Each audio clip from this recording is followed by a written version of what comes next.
You know, we ran a multidisciplinary clinic in the United States. We would move more than 100 people through our clinic in a day. And a lot of the doctors in the community would send all of their patients to our clinic because we dealt with chronic conditions. And chronic conditions require a lifestyle change.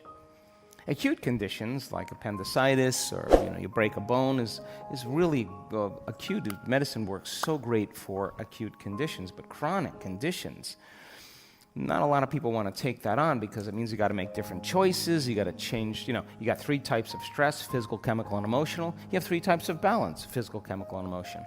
And you got to get at least 2 of those in order before the 3rd one comes around. Get someone more chemically balanced, more physically balanced, they're going to be more emotionally balanced. Get some more emotionally balanced, more chemically balanced, they're going to be more physically balanced. And so we would work with these conditions, but we had a lot of people that came to my office that, they ate they had so much rigidity around their food. Now, I eat healthy, but they ate, they were a little over the top. And those were the people that had all the health conditions.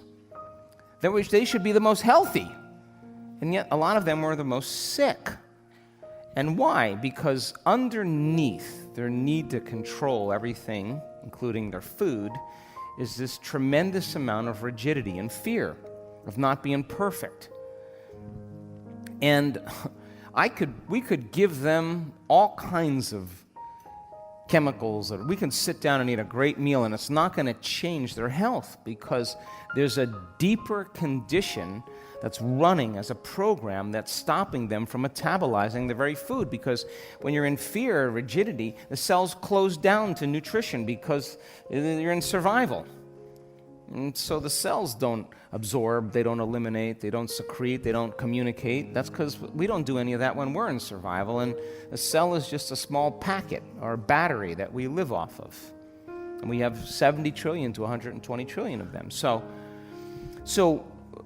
if the second center is out of balance and the person is eating a meal and they're worried about the food they're going to eat and they're judging everything that they're eating, then it makes sense then that coming from that consciousness, they're not going to be metabolizing or using this center at its height. Are you with me still? Now think about this. Why do people pray at the dinner table? Why do they take a moment and they give thanks? Gratitude is the ultimate state of, if you're in a state of gratitude, you're turning off the sympathetic nervous system and you're turning on the parasympathetic nervous system, and your body's in the perfect state to eat. Are you with me still? Now throw a little love at the table. God's coming together to celebrate, to toast, to enjoy, to talk, to engage, to love, to do all those things. And the consciousness of consumption from the heart is just a way better way to metabolize food than any other way. Would you agree? Now that doesn't mean you shouldn't make the right choices, but there's an element of consciousness that's involved that is equally as important as the food you consume. Yes or no? And you could be the most successful person in the world and be so caught up in your ego and your importance and your power that the same thing happens. You're the most unhappy person in the world and you don't know how to love because energy is stuck in this center. And let's go to the first one, since you asked.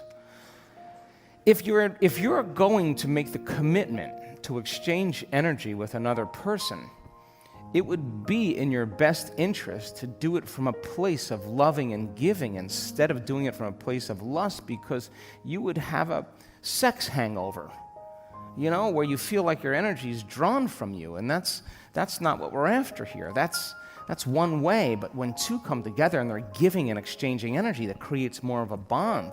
And when they have intention behind what they're doing, then the act becomes amazing. Now, that doesn't mean that you have to do that 3 times a day. Maybe the first couple weeks, but then you settle down.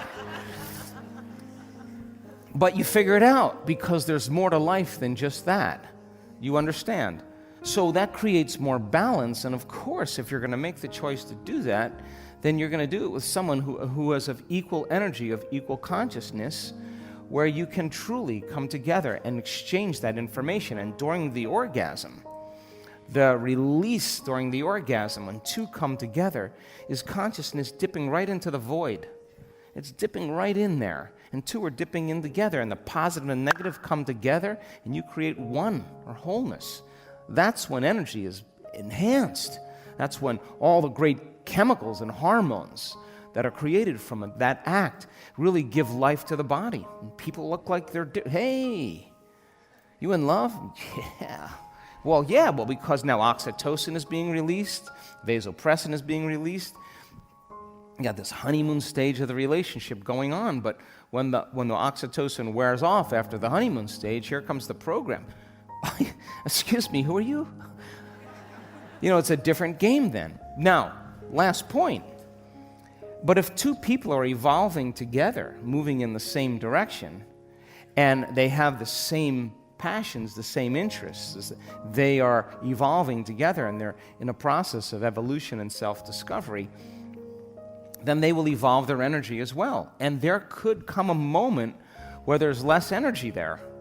And there's just so much energy in their heart that that's where they want to keep it. And there's nothing wrong with that either. It just becomes something that you could possibly outgrow at some point. But it's an evolution, and we're all evolving.